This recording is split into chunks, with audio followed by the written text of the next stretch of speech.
Parkour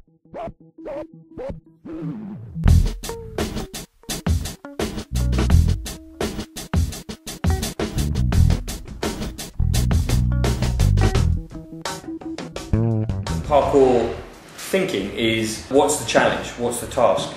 So first of all you set the challenge, get from A to B, or climb up there, or get over here in 3 steps, or whatever. You set the challenge and then you let people work it out, or then you work out how to do it for yourself.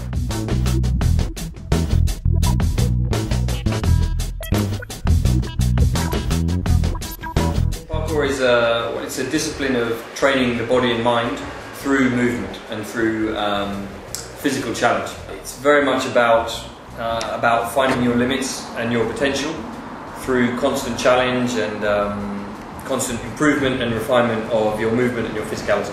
It's not about comparison, and therefore it's pretty hard to compete in it, because it's about how good you can be as an individual for yourself. So it's about becoming the best version of yourself, and that's impossible to compare with anyone else. In essence, at its core, it's non-competitive. Yeah. Parkour is a great way to develop confidence. Effectively, the training requires you to understand your physical limits and your abilities, and therefore it develops confidence because it tells you what you can do, it shows you what you can do and what you can't do.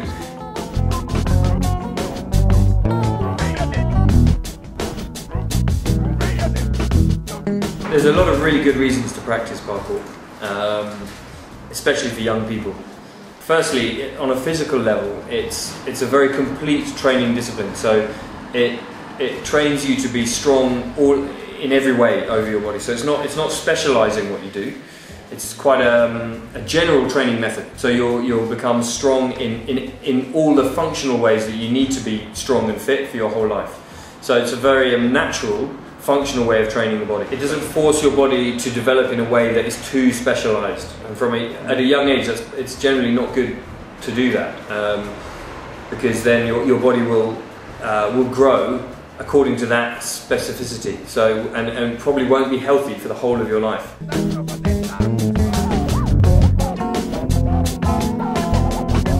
The training method has to be very broad.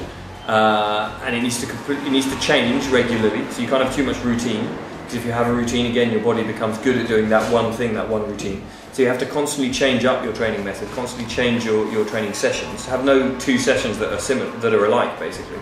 Effectively, parkour training is a combination of acquiring movement skills and sophisticating those movement skills, and that combined with developing the physical attributes that are required to sustain those physical skills. So strength and conditioning training and preparing the body, developing the resilience of the body to be able to do those moves without causing long-term injury. It's basically a 50-50 process of refining the movement and training the body so that it can be capable of supporting that movement for the whole of its life. So by structured training, we just mean a progressive approach, a progressive, effective approach to training. It's based on how your body should move, your body, not the guy next to you or the coach.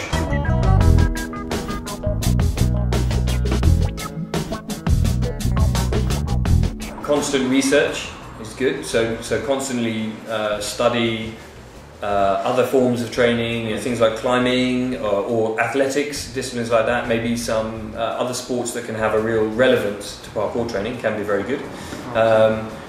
So it's good to do that a bit, but primarily I mean other practitioners' training methods. You train with other people because someone may have an idea that you haven't thought about, and that will just completely change your training.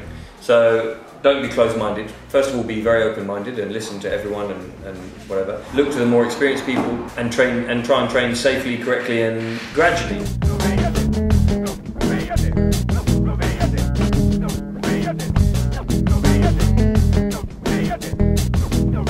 A.D.A.P.T is a qualification program of knowledge, a body of knowledge that would provide the content for a qualification system for coaches. So it was a way of how can we pass on parkour to the next generation.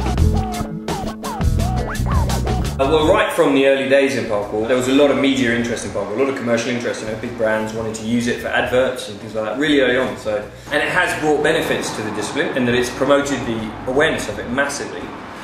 But it's also promoted some negative elements of it, and it's kind of promoted the spectacle only. It's down to the community to be responsible.